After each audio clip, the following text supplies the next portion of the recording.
differenza. Poi veramente con la silla. Oh, ma chi è che questa cosa è? Stai lavorando pagata? Scusate, momento,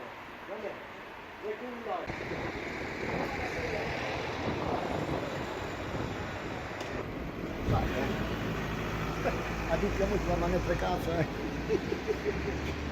te, ma poi per il naso, no?